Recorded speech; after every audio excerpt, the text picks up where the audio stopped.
mais uma aula da matéria de teontologia.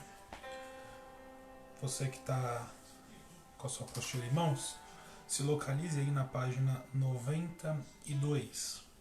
Página 92, os atributos comunicáveis de Deus. Página 92, os atributos comunicáveis de Deus. Vamos compartilhar juntos aqui uma palavra e mais um estudo para a honra e glória do Senhor Jesus, tá? Então localize aí na sua apostila.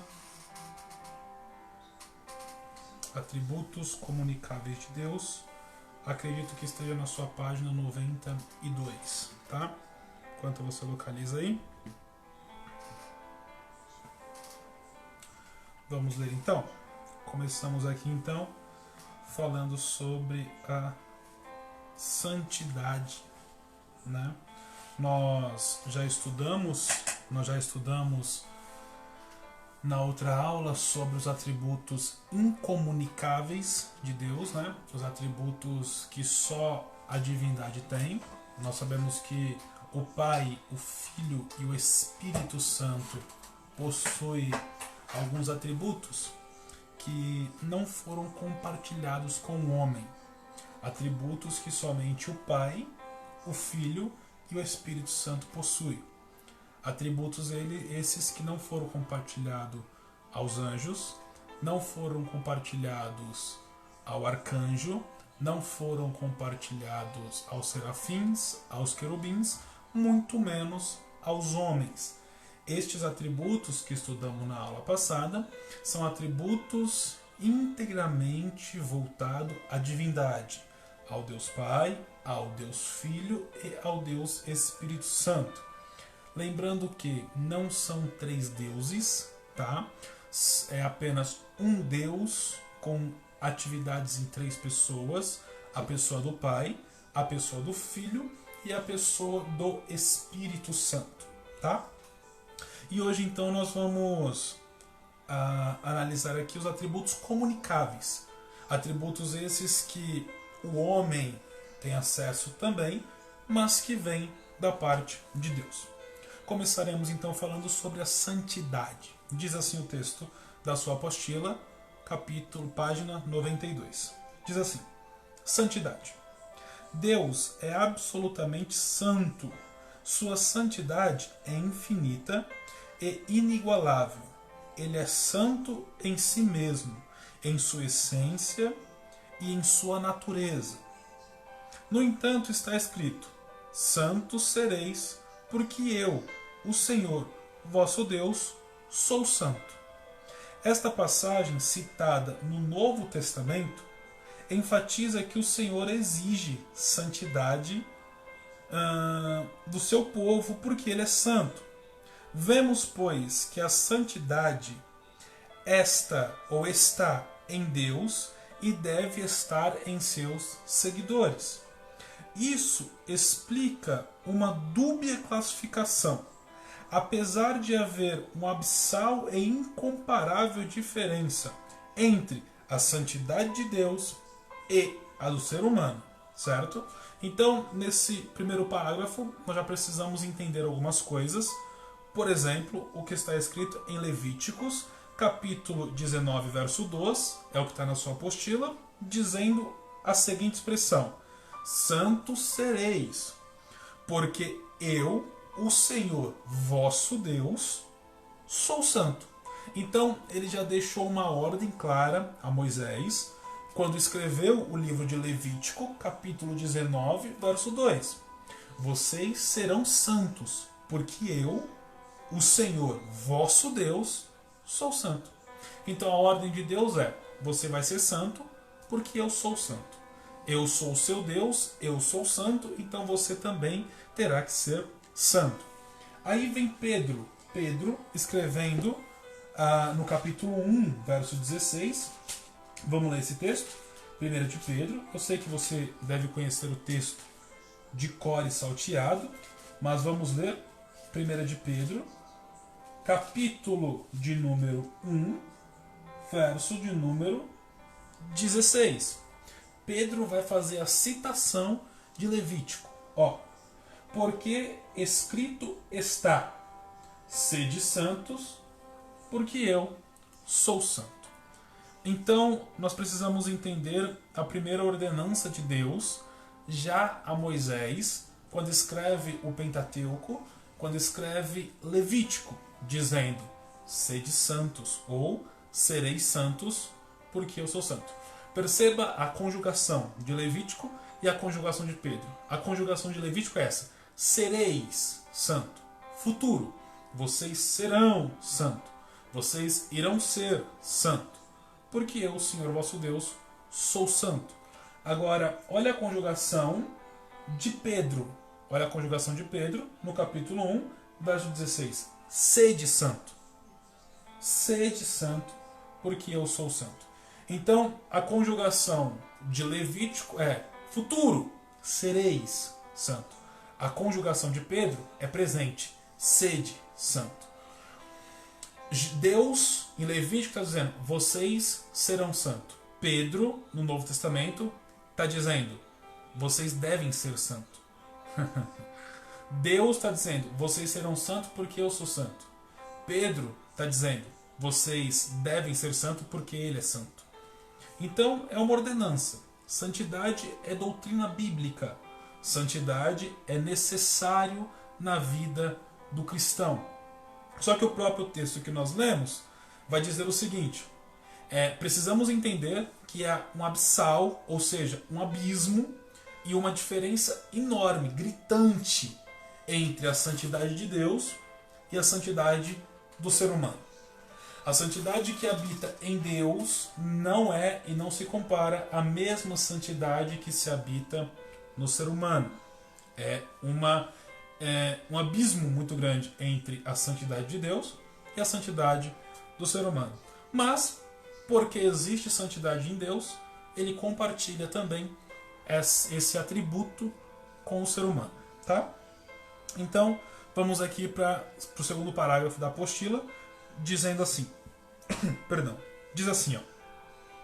O termo santo em hebraico, kadosh, certo? O termo santo em hebraico, kadosh. O termo santo no grego, agios. Agios. Então no hebraico, kadosh, do jeito que está aqui, não com K, tá? Não é com a letra K, mas com a letra Q, tá? Diz assim, kadosh, kadosh. E no grego, agios.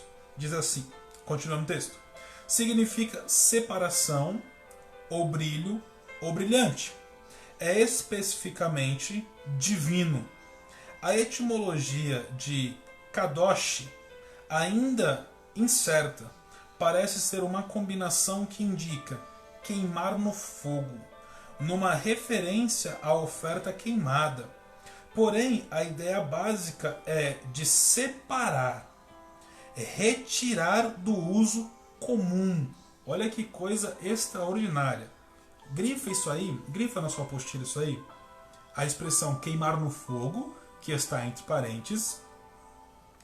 E a última expressão que lemos, que diz assim, antes do ponto final: separar, retirar do uso comum. Grife isso aí na sua apostila, tá? Finaliza o parágrafo dizendo: esse é o pensamento do Antigo Testamento para fazer diferença entre o santo e o profano, entre o imundo e entre o limpo. Então, vamos entender aqui essas duas definições entre o grego e entre o hebraico. Por quê? O hebraico é a língua escrita no Antigo Testamento. Então, no Antigo Testamento, a colocação seria kadosh. Por exemplo, Isaías, vamos ler Isaías? Isaías, capítulo 6. Eu sei que você conhece o texto, eu sei que você sabe de cor e salteado, mas vamos ler. Descolhe as páginas da sua Bíblia. Talvez a sua Bíblia é nova, talvez esteja colada às páginas ainda, talvez você não chegou no texto de Isaías. Então essa é a oportunidade, tá?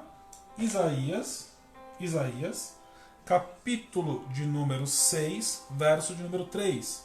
Diz assim: e clamavam uns aos outros, dizendo: Santo, Santo, Santo é o Senhor dos exércitos, e toda a terra está cheia da sua glória. Então, esse Kadosh, ou Kadosh, é essa expressão de Isaías: Santo, Santo, Santo. Você já parou para entender por que a Bíblia é enfática em dizer a repetição 3 vezes? Santo, Santo, Santo. Eu vou ler o verso 1 e o verso 2. Observe. No ano em que morreu o rei Uzias, vale um adendo, é no ano, não no dia, tá? Não foi no dia que morreu o rei Uzias que ele foi para o templo, foi no ano. Então é no período do ano da morte do rei Uzias que Isaías vai até o templo, tá? Não é no dia, é no ano. No ano em que morreu o rei Uzias, eu vi o Senhor assentado sobre um alto e sublime trono, e os seus séquitos enchiam o templo. Os serafins estavam acima dele. Cada um tinha 6 asas, com 2 cobriam os rostos, com 2 cobriam os pés e com 2 voavam. E clamavam uns para os outros, dizendo: Santo, Santo, Santo é o Senhor dos exércitos, e toda a terra está cheia da sua glória. Perceba que em momento algum do verso 1 ao verso 3 aparece a quantidade de anjos que está clamando uns aos outros. Acredita-se que são 4, né? Acredita que são 4 pelas visões que vão vir lá na frente, como Ezequiel vê isso, João na ilha de Patmos vê isso, então determina-se 4. Mas o texto em si não diz quantos. Só que o texto é enfático em dizer que eles clamam Santo, Santo, Santo 3 vezes. Como que funciona isso? O trono de Deus está centralizado e ao redor do trono, seja 4 anjos, seja 2 anjos, seja 3 anjos, eles estão voando acima do trono. Os serafins estão voando acima do trono de Deus e eles cantam ou clamam uns aos outros, dizendo: Santo, Santo, Santo é o Senhor dos exércitos. Então, eles estão um de frente para o outro, e o daqui grita para o de lá: Santo. O de lá responde para o daqui: Santo. E o daqui replica: Santo. E eles ficam: Santo, Santo, Santo. Aí vem a frase: é o Senhor dos exércitos, e toda a terra está cheia da sua glória. João vai dizer em Apocalipse, se eu não me engano, no capítulo 4, que eles fazem isso de dia e de noite. Então eles ficam: Santo, Santo, Santo é o Senhor dos exércitos, e toda a terra está cheia da sua glória. Santo, Santo, Santo, sempre 3 vezes. Por que 3 vezes? A significação aqui é que cada santo que ele aplica é para uma das pessoas da divindade. Então, um santo é o Pai, um santo é o Filho e santo é o Espírito Santo. O que ele está dizendo com isso? O Pai é santo, o Filho é santo e o Espírito é santo. O Espírito é santo, o Filho é santo e o Pai é santo. O Pai é santo, o Filho é santo e o Espírito é santo. Oh glória! Você precisa ter isso em mente, porque o céu trabalha em santidade. O céu é movido pela santidade de Deus. E uma das definições que nós lemos aqui para a palavra santo é brilho ou brilhante. A glória de Deus, o brilho da glória de Deus replica ou reflete a sua santidade. Então tenha isso em mente, tá? Mas o que esse primeiro santo, ou esse Kadosh, significa? O Kadosh é separado das coisas. Você consegue anotar isso aí? Eu vou escrever aqui. Vamos ver se você consegue enxergar daí, tá? Então, o Kadosh, ele é separado das coisas. Eu vou escrever aqui, ó.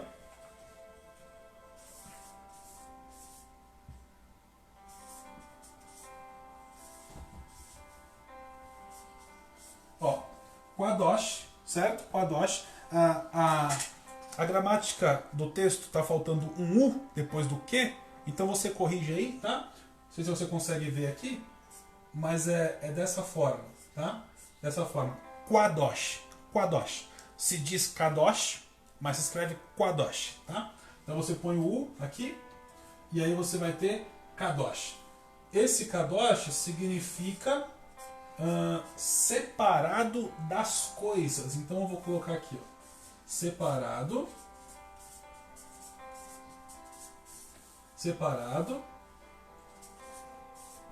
das coisas, certo? Separado das coisas. Separado das coisas. Então, o Kadosh, esse santo que Deus pede em Levítico, porque o Antigo Testamento foi escrito em hebraico, então o que Deus pede em Levítico é que a gente se separe das coisas. Mas que coisas são essas? Essas coisas que ele está dizendo em Levítico é, por exemplo, deixa eu ver aqui para você, uma explicação clara. Ó, o que ele está pedindo aqui é que a gente se separe das coisas. Que coisas? Os vícios. Então, os vícios, ele tem que ser separado. Ele não pode fazer parte da nossa vida cristã. Os vícios em jogatina, os vícios em bebidas, os vícios em químicas, eles não podem, em hipótese alguma, fazer parte da nossa vida. Então, quando Deus pede que a gente seja o santo como ele é santo, a referência aqui é de Levíticos, né? Como nós lemos aqui, Levíticos capítulo 19, versículo 2, como nós lemos na apostila, que é o Kadosh, ele está dizendo, sede santos, porque eu sou o Senhor e eu sou santo. Então vocês serão santos. Como que vocês vão ser santos? Vocês vão se separar das coisas. Que coisas? Os vícios. Se separem dos vícios. Se separem também, por exemplo, da idolatria. Então, se separem também da idolatria. Você pode ver que o Antigo Testamento, uma das maiores crises dos israelitas era essa, a idolatria. Eles vieram do Egito tão dominado pela questão idolatria, porque no Egito tem vários deuses, né? E com essa sequência de vários deuses, fez com que o povo de Israel também desejasse adorar vários deuses. Então eles vêm com essa mentalidade. Nós precisamos adorar a deuses. É tanto que quando Moisés sobe um monte para falar com Deus e está recebendo as tábuas da ordem, da aliança, Deus se ira, porque quando Moisés desce, o povo pediu para Arão fazer uma imagem para que eles adorassem. Ele faz um bezerro, porque Deus aceitava e pedia sacrifício de animais quadrúpedes, principalmente de bezerro, claro que fazendo uma referência indireta a Cristo, mas pedindo isso, então Arão entende, o nosso Deus deve ser um Deus, um bezerro, porque ele aceita, ele pede esse tipo de oferta. Então a mentalidade do povo de Israel na peregrinação do Egito até Canaã, e até depois mesmo, né, eles começam a se envolver com as outras terras, nações ali, que também causam idolatria. A maior briga com o povo era essa. O povo era um povo idólatra.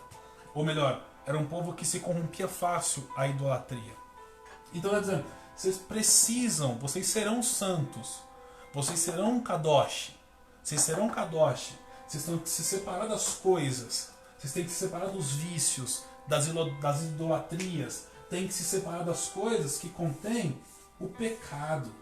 Então, a nossa separação, a ordem de Deus em Levítico seja separado, seja separado das coisas como vício, idolatria e pecado. Então, o que contém o pecado, o cristão tem que estar separado. E olha que coisa fenomenal. Isso é fenomenal porque Deus está dizendo isso no Antigo Testamento. Lá em Levíticos. E Deus está crendo tanto, que o seu povo vai ser separado, que está dizendo, sereis, vocês serão separados do pecado, da idolatria, dos vícios, das coisas que te viciam, das coisas que te faz um idólatra, das coisas que te fazem pecar. Então, toda coisa que você tem, tudo aquilo que você possui, que te causa um vício, que te torna um idólatra ou que te faz pecar, tem que se separar dele. E é aqui que está um problema. Porque talvez o seu vício não seja uma bebida alcoólica.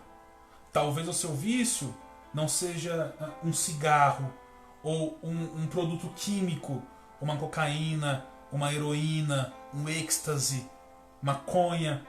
Mas talvez o seu vício seja o celular que não sai da sua mão. E esse vício faz com que você não consiga ser separado para Deus. Porque essa definição é no hebraico, tá? Vai ressaltar aqui que é no hebraico. Kadosh é no hebraico, tá?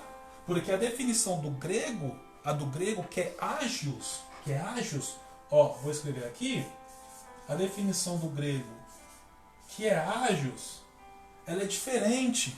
Porque enquanto a kadosh é separado das coisas, a agios, que é no grego, é separado para Deus ou consagrado para Deus. Vou escrever aqui embaixo, ó. Aqui eu vou pôr separado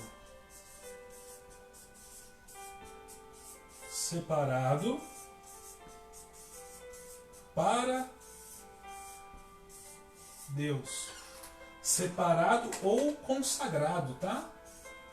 Ó, separado ou consagrado. Então, essa definição aqui é a de agios, porque aqui é no grego. Tá? Aqui é no grego. Enquanto a kadosh é separar das coisas, agios é separado para Deus ou consagrado para Deus. Olha que coisa fenomenal a ordem que Deus faz com que isso aconteça. Observe.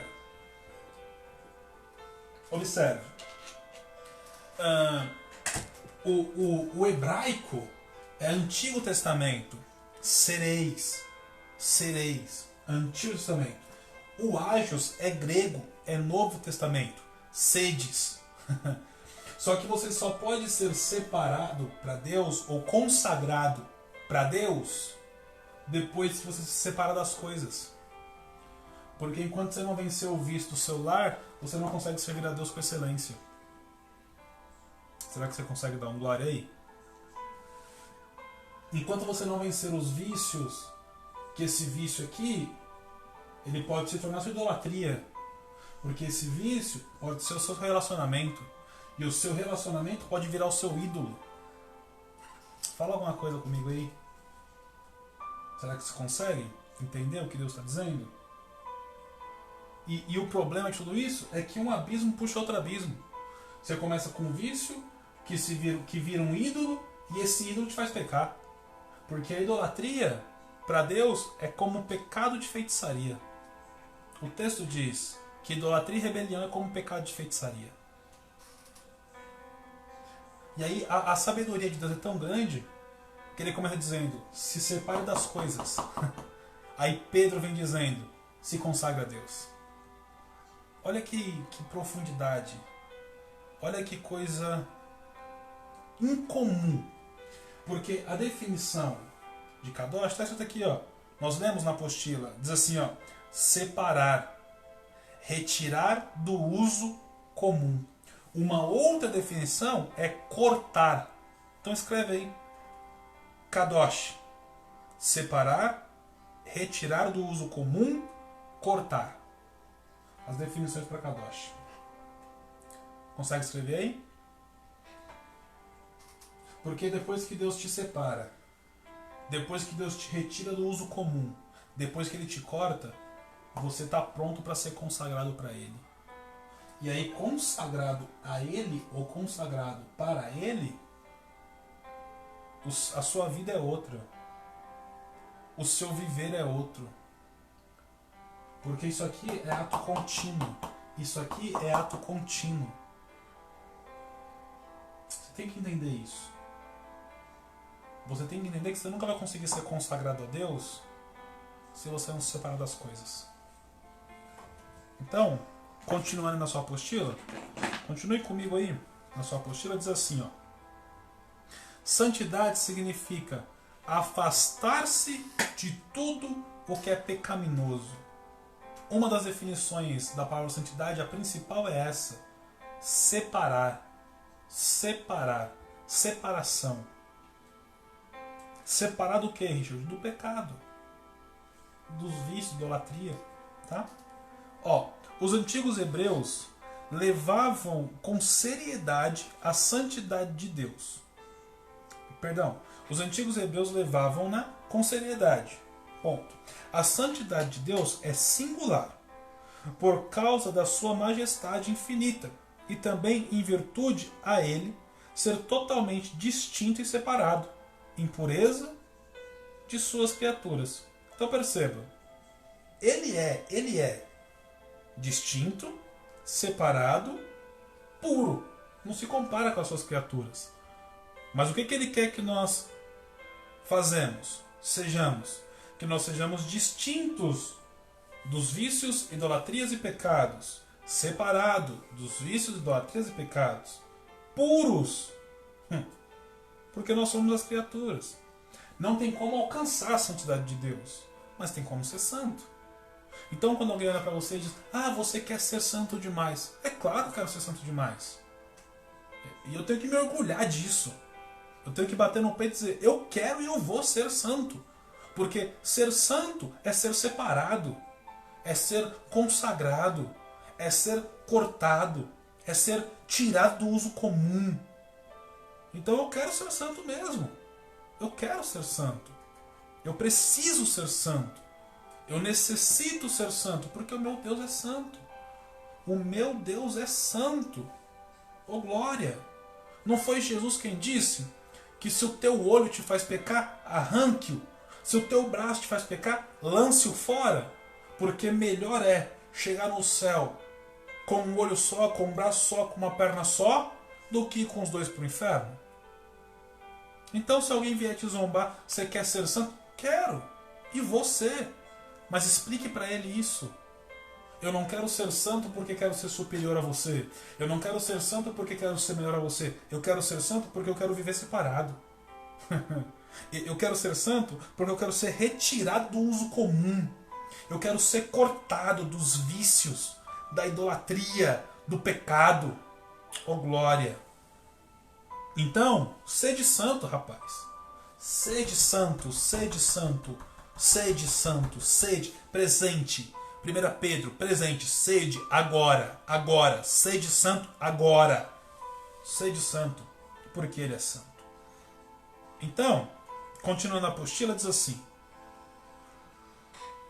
essa santidade é a plenitude gloriosa da excelência moral do Todo-Poderoso, que nele existe e que nele originou-se. Não deriva de ninguém.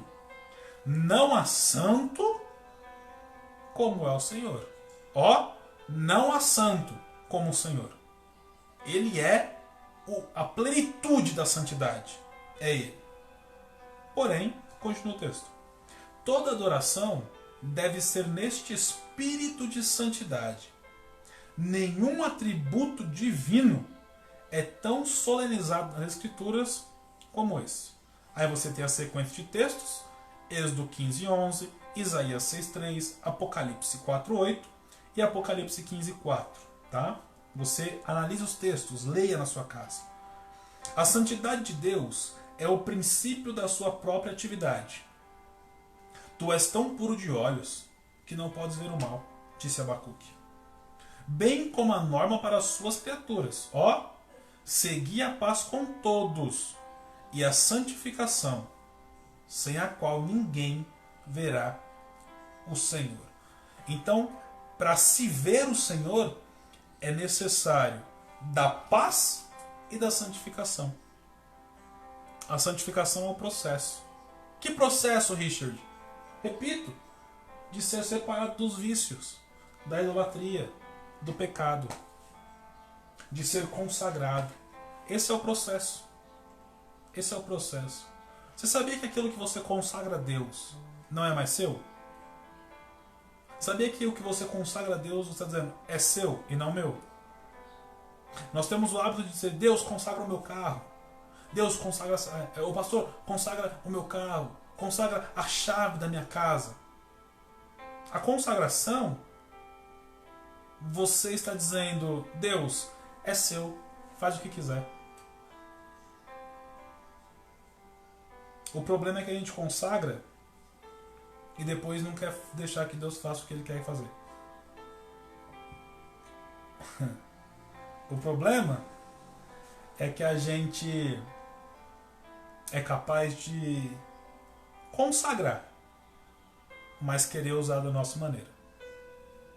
Então cuidado com isso, tá? Cuidado com isso. Tem a separação e a consagração. A apresentação e a consagração. O carro, a casa, o trabalho, você apresenta. Porque se consagrar é dele. Tá? Então vamos lá. Vamos, verdade e fidelidade. Verdade e fidelidade. Diz assim o texto.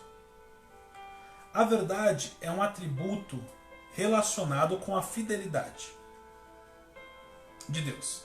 Ela diz respeito à sua veracidade e é algo próprio da natureza divina. Já a fidelidade do latim fidelitas é a garantia do cumprimento da promessa dele.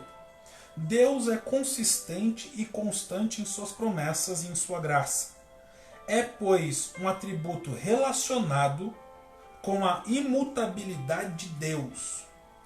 Vamos entender isso aqui então? A verdade é um atributo relacionado com a fidelidade. Ele só pode ser fiel porque ele é verdadeiro. Ninguém pode ser fiel à mentira.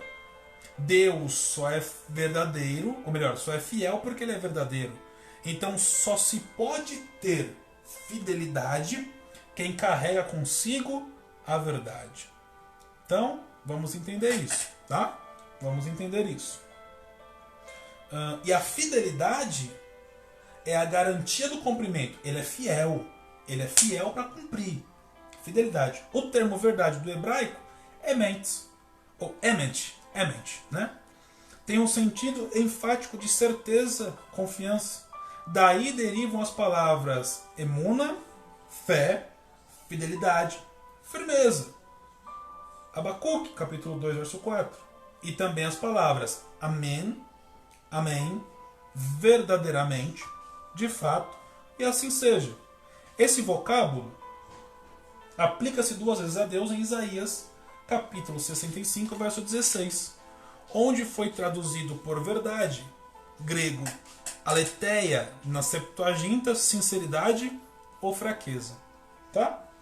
Verdade e fidelidade não são diferentes nomes de um mesmo atributo. Não é o mesmo atributo. Eles se completam. Embora inseparáveis, não se separam. São distintos, pois não pode haver fidelidade sem verdade.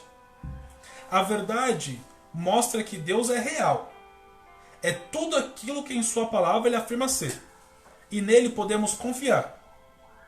Tal confiança envolve tanto a verdade como a fidelidade. E aí vem os textos. Então observe algo. Não se pode ter fidelidade sem verdade. O que é a verdade? A verdade é quem ele é. A verdade é o que ele fala. A verdade é o que ele aplica. Isso é verdade. A fidelidade é o cumprimento do que ele diz. Ele é fiel para cumprir. Pois aquele que começou a boa obra é fiel para terminá-la. É fiel para concluí-la. Então, nós precisamos entender o que é isso. O que é isso? Fidelidade e verdade. Ele é verdadeiro e também é fiel. Tá? Aí tem os textos para que você leia e entenda, compare isso com você. Aí temos o terceiro atributo comunicável ou atributo moral de Deus, certo? O amor. Diz assim: Esse atributo é o tema central das Escrituras, demonstrando de forma suprema em Jesus Cristo. A palavra de Deus afirma expressamente: Deus é amor. 1 João capítulo 4, verso 8 e verso 16. Esta declaração significa que o amor de Deus não precisa, de um objeto para existir. Isso é fenomenal. Grife isso aí na sua apostila. O amor de Deus... Deixa eu localizar aqui novamente, perdão. O amor de Deus não precisa de um objeto para existir. Isso é lindo demais. O amor de Deus não precisa de um objeto para existir. Sabe o que implica dizer isso? Deus não te ama pelo que você fez. Deus não te ama pelo que você faz. Tudo que você fizer de bom não fará Deus te amar mais. E todo mal que você praticar não fará Deus te amar menos. Deus te ama da mesma forma. O amor dele por você não pode crescer e não pode diminuir, porque o amor dele é eterno. O amor dele é eterno. Isso é fenomenal, gente. Isso é fenomenal porque eu e você precisamos entender algo. Entender o que, Richard? Que o amor de Deus não muda. O amor de Deus por mim e por você não muda. O amor dele por nós é um amor imutável. É um amor que não se quebra, que não diminui e que não aumenta. Tem um texto em Jeremias que ele vai dizer o seguinte: com amor eterno te amei. Deixa eu ver se é Jeremias 31. Com amor eterno te amei. Verifica comigo se é Jeremias 31. Jeremias 31, verso 3. Jeremias 31, verso 3. Diz assim, há muito que o Senhor me apareceu dizendo: com amor eterno te amei. Também com amável benignidade te atraí. Isso é... Grifa isso aí. Marca isso, rabisca isso, faz um coração, faz uma cruz. Que a gente vai entender algo aqui sublime, sublime, sublime. Algo extraordinário. Quando Deus diz com amor eterno te amei, Ele está dizendo: no dia que eu comecei a te amar, até hoje eu te amo do mesmo jeito. Nada mudou. Por que você acha que Paulo vai escrever dizendo: nem a altura, nem a profundidade, nem a riqueza, nem a soberania, nem os anjos, nem os demônios, nem as potestades, nem os principados, nada, absolutamente nada, poderá me separar do amor de Deus em Cristo Jesus? Por que você acha que Paulo escreveu isso? Porque Paulo sabia o que a gente deixou de saber há muito tempo. Paulo desvendou um mistério. E se eu tivesse agora na aula presencial, eu ia falar para você perguntar o quê? Paulo desvendou um mistério aqui. Um mistério oculto. Um mistério oculto da graça. Que mistério é esse, Richard? O amor de Deus. O amor de Deus, ele é eterno. Do dia que ele passou a te amar até o dia da sua morte, não vai mudar. Deus te ama. Deus te ama. Você consegue pegar esse texto e apresentar ele agora para alguém que está afastado dos caminhos do Senhor? Você consegue levar esse texto e dizer: ei, você se afastou, mas Deus continua te amando? E mostra para ele o texto: com amor eterno te amei. A eternidade é imensurável. Ela não tem começo e não tem fim. Somente para Deus. Porque Ele é o Pai da eternidade. Mas para o homem não tem começo e não tem fim. É imensurável. Sabe o que Deus está dizendo através da boca de Jeremias?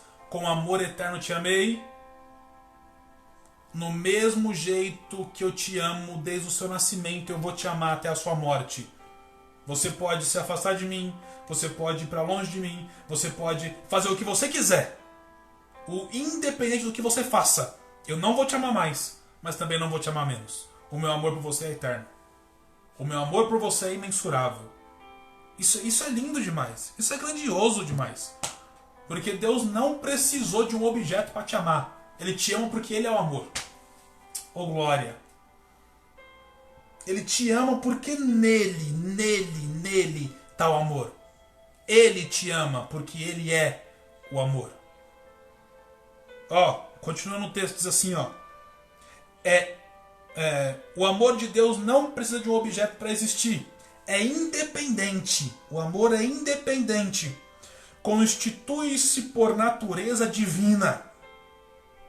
Pode ser definido como uma inclinação natural da essência divina para a bondade. O amor de Deus é desde a eternidade. Foi revelado no relacionamento entre as pessoas da Trindade. Haja vista Jesus ter dito: porque tu me amas, ou melhor, porque tu me has amado antes da fundação do mundo. E também depois da criação esse amor permaneceu. O Pai ama o Filho.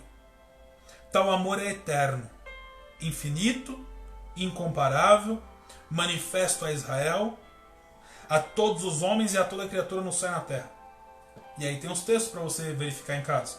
Êxodo 26, Jeremias aí, 31:3, João 3:16, Romanos 5:8. Richard, por que você não lê os textos? Porque nós estamos em uma aula EAD, uma aula à distância. Se eu ficar lendo, o vídeo fica muito extensivo. Você não vai ter paciência para me ouvir. Mas medite nos textos em casa. Descubra o espírito por detrás da letra. Pegue a Bíblia, estenda na sua mesa, no seu devocional, no seu canto de estudo. Pegue os textos de aula, debruce sobre ele. Cave o coração de Deus. Tem uma palavra no grego dizendo aracrinar. É estudar, analisar, pesquisar. Faça isso. Descubra as verdades intrínsecas na palavra para a sua vida. Você sabia que o amor de Deus por você é eterno? Talvez não soubesse. Quantos anos de crente você tem? E não sabia que Deus te ama eternamente? Olha que coisa fenomenal você acabou de descobrir. Você acabou de vencer o inferno. Porque não importa o que o diabo te diga, o amor de Deus por você não muda. Isso aqui é para arrancar a depressão da vida de alguém. Isso aqui é para arrancar o complexo de inferioridade da vida de alguém. Porque o que um depressivo pensa? Eu não presto para nada, eu não sirvo para nada, eu não consigo fazer nada, ninguém me ama, ninguém me apoia, ninguém me abraça, eu preciso ficar sozinho, eu preciso me isolar, eu preciso sumir. Aí vem Deus dizendo: eu te amo. Oh glória! Estou sentindo Jesus aqui, gente. Eu te amo. Eu te amo. Independente do que aconteça, eu vou continuar te amando. Então o inferno não pode chegar para você e dizer que Deus deixou de te amar nunca. Porque agora você sabe que o amor dele não muda. Você acabou de vencer uma batalha espiritual muito grande. Você acabou de dar um murro nos adeptos de Satanás que te rodeavam. Você acabou de vencer barreiras que o inferno tentou levantar na sua vida até hoje, dizendo que você era imprestável, que ninguém te amava, que você não tinha valor. Aí Deus, através de um vídeo, está olhando para você agora dizendo: eu te amo com amor eterno. Oh, aleluia! Então, leve isso com você, agarre isso, rompa os limites, rompa as barreiras, ultrapasse esse espaço, porque Deus te ama com amor eterno, Ele não vai abrir mão de você, te ama. Aleluia! Então, continuando aqui na apostila, diz assim o texto: Deus comunicou aos seres humanos alguma ressonância desse amor, uma porcentagem, uma gota desse oceano. Deus criou o homem com a capacidade para amar. Com a capacidade para amar. E hoje, nós o amamos porque ele nos amou primeiro. Diz o apóstolo amado, o apóstolo João, na sua primeira epístola, capítulo 4, verso 9. É, pois, sua vontade, ó, que nós amemos uns aos outros. É o segundo grande mandamento que Jesus declarou e que vem desde a lei de Moisés. Amarás o teu próximo como a ti mesmo. O meu mandamento é este, que vós ameis uns aos outros, assim como eu vos amei. Isto vos mando, que vós ameis uns aos outros. Você percebe que, se você ler a Bíblia, você vai ver que o amor de Deus aparece pela primeira vez em Deuteronômio. Então, nos 4 livros antes, Gênesis, Êxodo, Levítico e Números, o amor de Deus não aparece. O amor de Deus só vai aparecer em Deuteronômio.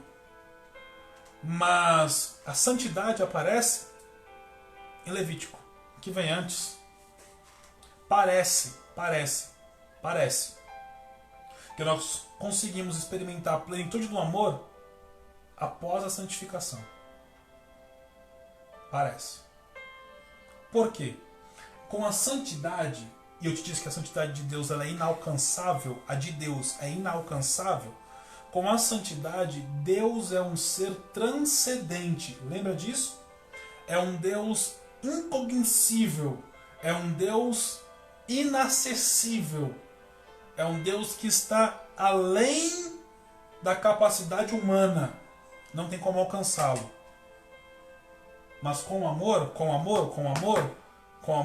ele é um Deus que se relaciona, ele é um Deus que está próximo, ele é um ser que se aproxima, ele é um ser que abraça, ele é um ser que cuida, ele é um ser que se envolve.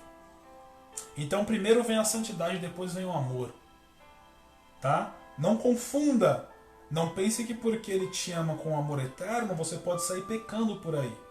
Porque você só consegue alcançar a plenitude do amor dele após passar por uma santidade ou por uma santificação. Eu acabei de te dizer que a santificação é separação. Então, enquanto você está no processo de separação, Deus vai te amando, Deus vai te envolvendo, Deus vai te dando a plenitude do seu amor. Separação. Olha que coisa terrível. Olha que coisa terrível. Porque o texto vai dizer que Jesus cita esse mandamento. O mandamento que Jesus cita é esse: amarás ao teu próximo como eu vos amei. Mas Jesus resumiu toda a lei em 2 mandamentos. Toda a lei Jesus resumiu em 2 mandamentos. Quais mandamentos foram esses, Richard? Amarás o Senhor teu Deus de todo o teu coração e amarás ao teu próximo como a ti mesmo. Como a ti mesmo. Deixa eu verificar aqui o texto para a gente poder ler ele com exatidão. Ó, se eu não me engano é Mateus. Vamos verificar aqui o texto. Deixa eu ver se é Marcos. Acho que é Marcos 12. Vamos ver se é Marcos 12. Marcos capítulo 12. Marcos 12, 31.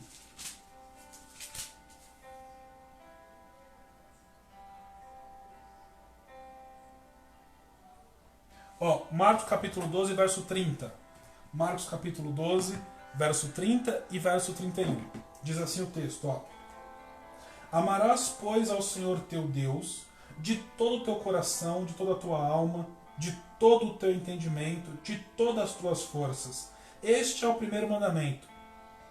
Primeiro mandamento, amarás o Senhor teu Deus. E o segundo, semelhante a este, é: amarás o teu próximo como a ti mesmo. Não há outro mandamento maior do que estes. Porque a pergunta que surgiu, ó, verso 28, para contextualizar, verso 28.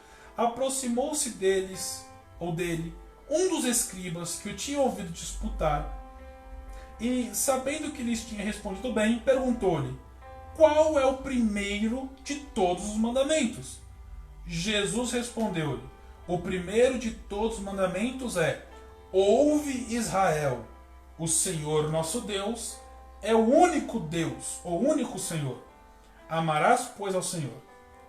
Então, chegaram nele e disseram: ô Jesus, qual é o maior mandamento de todos? Qual o primeiro mandamento? E Jesus diz: amar o Senhor seu Deus.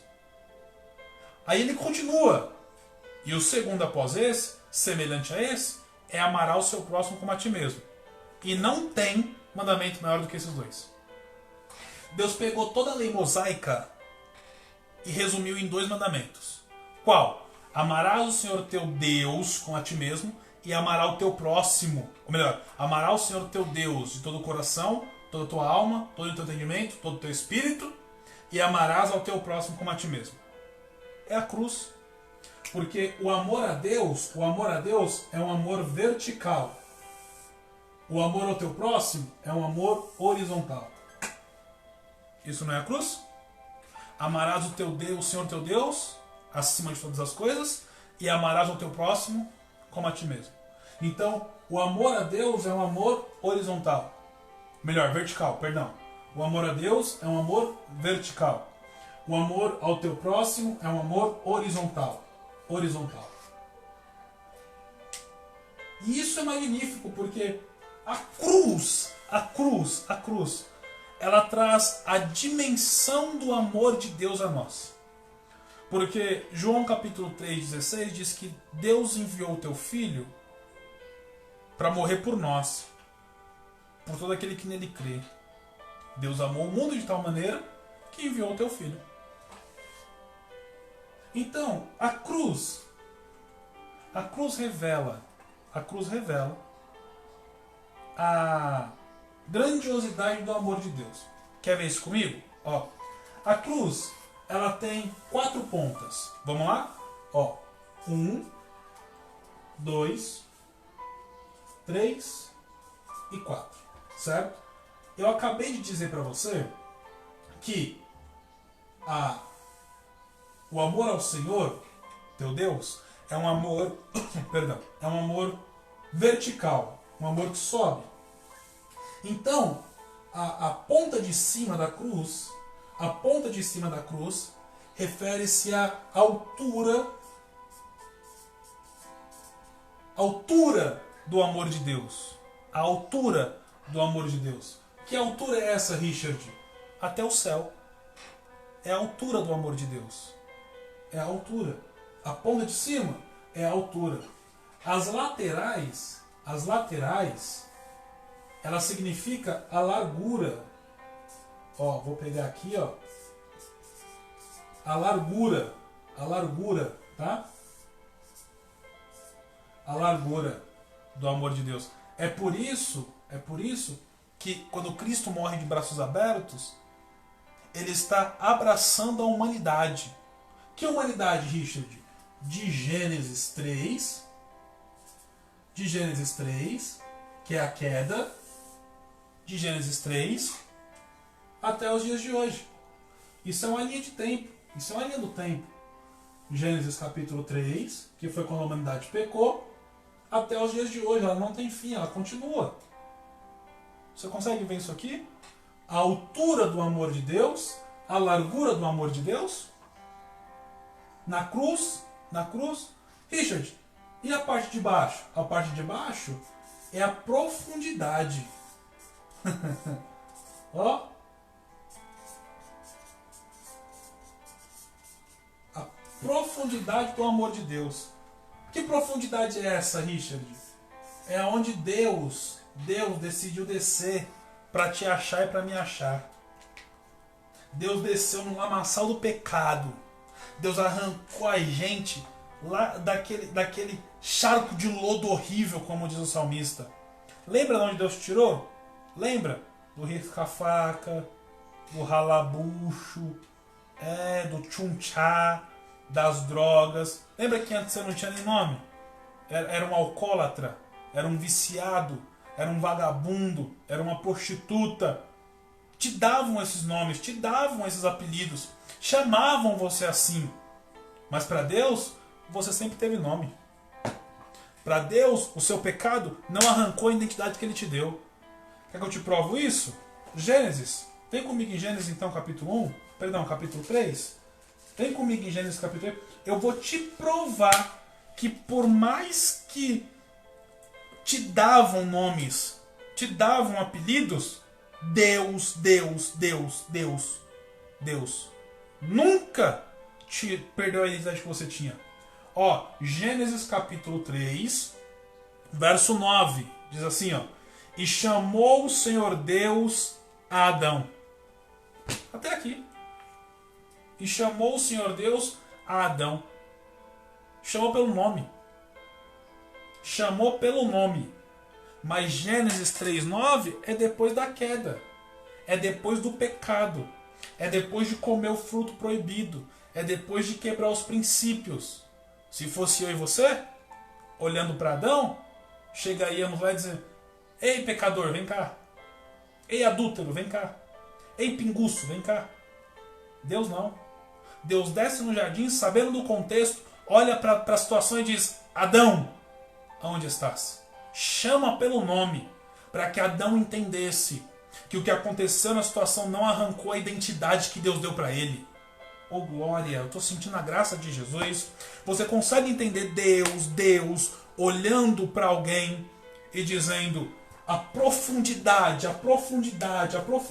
do meu amor, ela desceu lá na sala de pecado onde você estava. Ela desceu lá. A cruz, a profundidade da cruz te alcançou, arrancou você do lamaçal de pecados, do charco de lodo horrível, te deu um banho de graça, arrancou de você a imundície, e como um pai do filho pródigo, ele tinha preparado um anel para colocar em teus dedos, uma roupa nova guardada para você, sandália para colocar nos seus pés, te abraçou, acabou de sair de um chiqueiro de porco, desejando comer bolotas do que o porco se alimenta, mas quando o pai te viu retornando, de braços abertos, correu ao seu encontro, agarrou no seu pescoço, te encheu de beijo, chamou os servos, chamou os operários e disse: dê a ele roupa nova, dê a ele sandália nova, dê a ele um anel e coloque em seu dedo, dizendo: a partir de agora eu não estou nem aí pro que foi do seu passado, eu não estou nem aí aonde foi que você pisou, aonde foi que você andou, o meu amor por você é eterno, a profundidade do meu amor te alcançou mais uma vez, eu te arranco da sujeira, eu te arranco da imundície, eu te arranco do pecado, eu te dou um banho de graça, eu troco as suas vestes, eu te encho de graça de novo, te encho de poder de novo, te encho de autoridade de novo, te dou sandália dizendo: vai, caminha pelo caminho certo, é preparação no evangelho da paz, que é a palavra, o anel é autoridade, é reconhecimento, as vestes novas,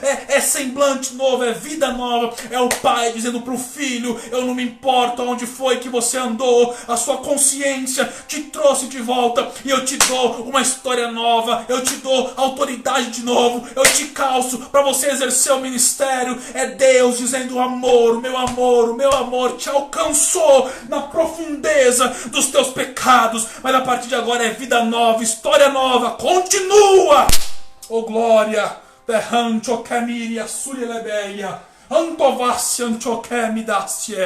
Você consegue entender a profundidade do amor de Deus pela minha e pela tua vida?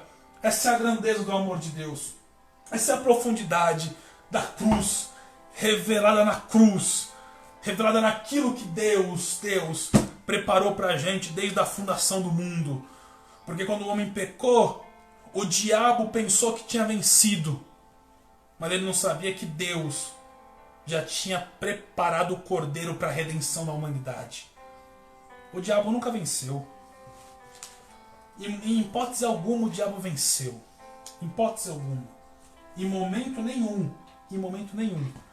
o diabo venceu. Mas isso aqui, a gente vai ver com detalhe em Cristologia. Próxima matéria. Você não vai perder, né? Você não vai perder a próxima matéria. Cristologia. Isso aqui, ó, é só uma pedra de sal do que a gente vai ver em Cristologia. Minha gente, ó, tá aqui, ó.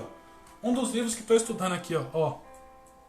Crucificação de Cristo, descrita por um cirurgião. Isso aqui é um dos materiais de pesquisa que a gente está estudando para a próxima matéria. Tá? Então, só para você ter noção de que agora, já estamos preparando a próxima matéria para você. Tá? Cristologia. Ó, pra gente fechar, tá? Vamos ler aqui sobre a bondade e a misericórdia. Nós já estamos aqui com mais de 40 minutos de vídeo, muito tempo de vídeo, então eu vou só resumir agora, tá? Bondade. A bondade de Deus é um dos atributos morais. Deus é bom em si mesmo. E para as suas criaturas é a perfeição dele. E para as suas criaturas é a perfeição dele que o leva a tratá-las com benevolência.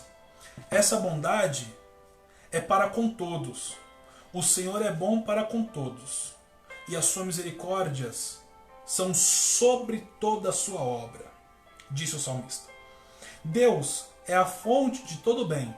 Jesus disse, não há bom senão um, que é Deus. Jesus disse isso. Nessa bondade estão envolvidas também o amor e a graça. São três conceitos distintos, mas o amor é a bondade divina exercida em favor das suas criaturas morais. Então a bondade de Deus que ele compartilhou conosco é o ato de ser bom, é o ato de ser benevolente. Claro que, mais uma vez, não existe comparação entre a bondade de Deus com a bondade do ser humano. Não tem comparação. Jesus disse que não há bom senão Deus. Mas ele colocou isso no homem, o ato de ser bom. E isso está intrínseco em misericórdia, graça e longanimidade. O próximo atributo, ó, vamos ler. Diz assim, ó, estes três atributos são correlatos, porém distintos entre si. Ou seja, se encaixam. Parecem, mas não é o mesmo. Tá? Manifestam a bondade de Deus. Misericórdia é o termo teológico para compaixão. Trata-se da disposição de Deus para socorrer os oprimidos e perdoar os culpados. A graça é o favor imerecido de Deus para com o pecador. É a bondade para quem apenas merece o castigo. Já a longanimidade é a demonstração de paciência. É ser lento para irar-se, retardar a ira. Misericordioso e piedoso é o Senhor, longânimo e grande em benignidade. Por meio desses atributos, Deus não concede ao homem aquilo que ele merece, mas o que ele precisa. Pois merecíamos o castigo. Ele se apiedou de nós e enviou o seu Filho para nos salvar, o unigênito do Pai, cheio de graça e de verdade.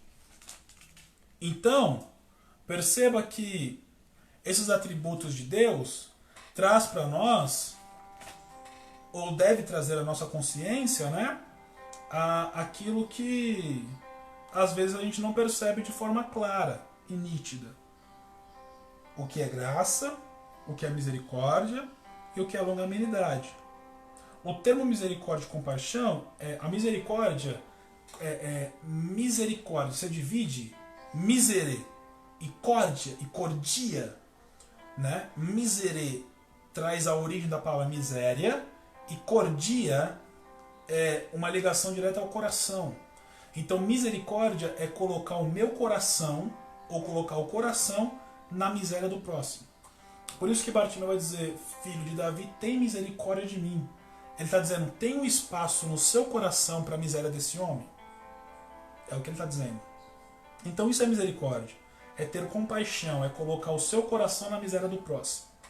Tá? Graça é o favor imerecido de Deus para com o pecador. O pecador não merece, mas a graça alcança, a graça envolve.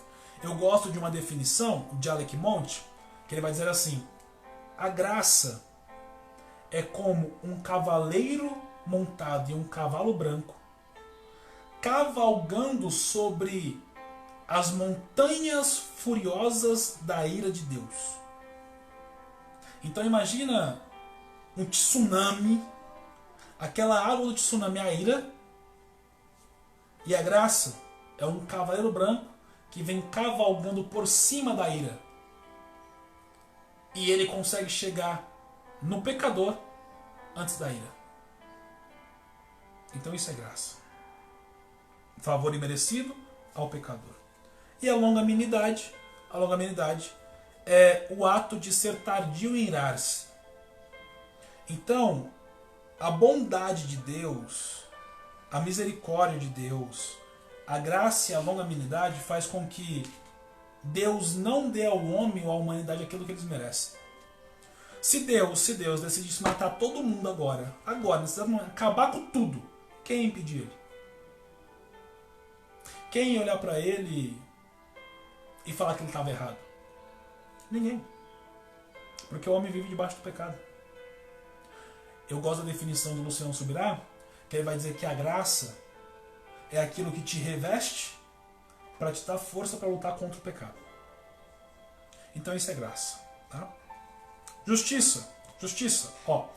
A justiça ou a retidão, como atributo divino, pode ser definido como a conformidade de Deus com a sua lei moral e espiritual. A harmonia da natureza divina com a sua santidade. É essa santidade exercida sobre as suas criaturas. O Senhor é o autor da moral. Como juiz soberano do universo e criador de todas as coisas, tem o direito de decretar a sua lei e exigir de suas criaturas inteligentes obediência e santidade. A natureza perfeita dele é manifesta em seus atributos, e a sua santidade é o parâmetro para a raça humana. Deus revelou a sua vontade na sua palavra, quando a lei, a expressão máxima da santidade de Deus, é violada. Essa santidade do Senhor exige a manifestação de sua ira, porque o céu se manifesta, a ira de Deus, sobre toda a impiedade e injustiça dos homens, que detém a verdade e injustiça.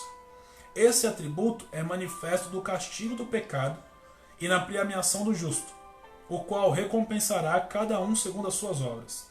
A Bíblia declara com todas as letras que somente Deus é justo, considerando justiça como um atributo, no sentido absoluto da perfeição.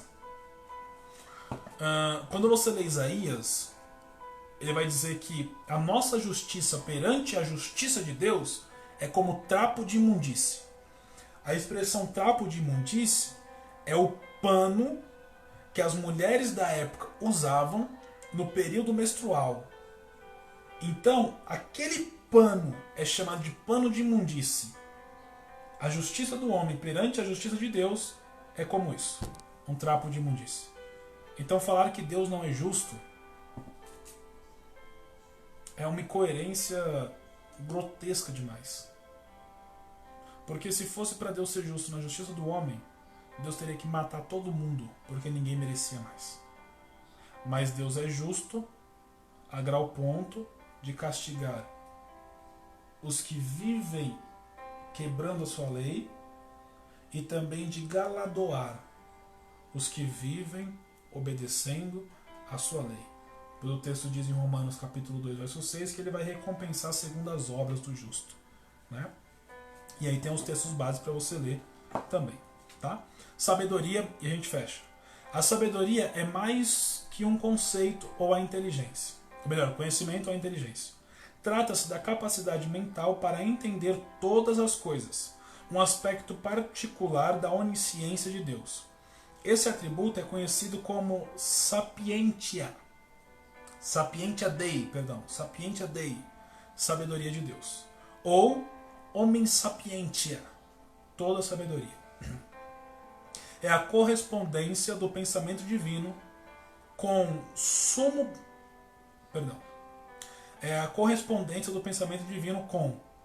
bem de todas as coisas. É a sabedoria do conselho divino, pela virtude a qual Deus sabe todas as causas e efeitos e a ordem dos seus propósitos, dos seus próprios fins, e pela qual ele essencialmente cumpre seu próprio fim por meio de todas as coisas criadas. Com sabedoria, ele arquitetou, planejou e criou tudo o que existe.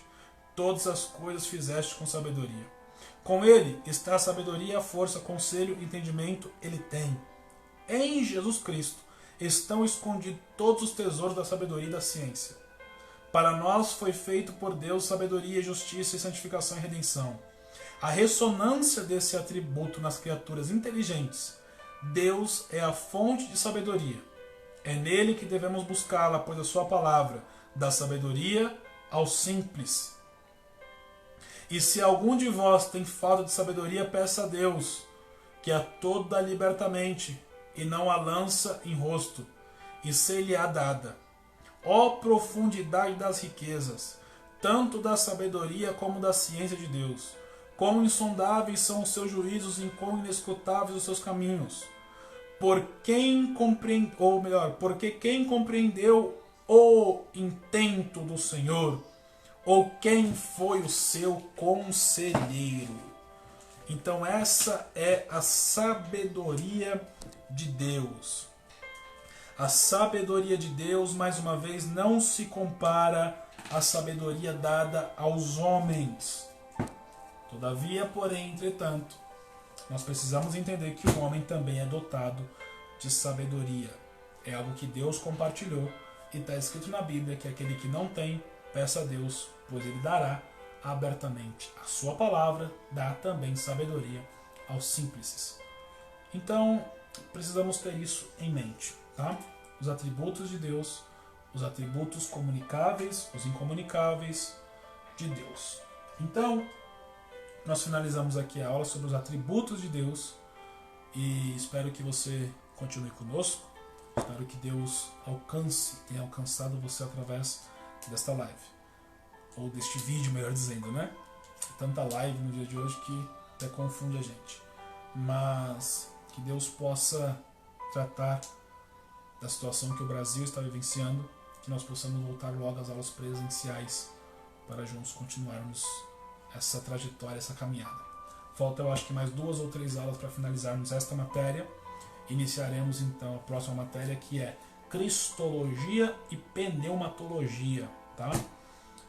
Já mandamos os recados nos grupos, lembrando apenas, reforçando, esse mês só conseguiremos fazer o pedido do material para aqueles que conseguirem arcar com as mensalidades. A situação ficou complicada para todos nós, tá bom? Mas estamos aí. Que Deus continue abençoando poderosamente. Que Deus abençoe.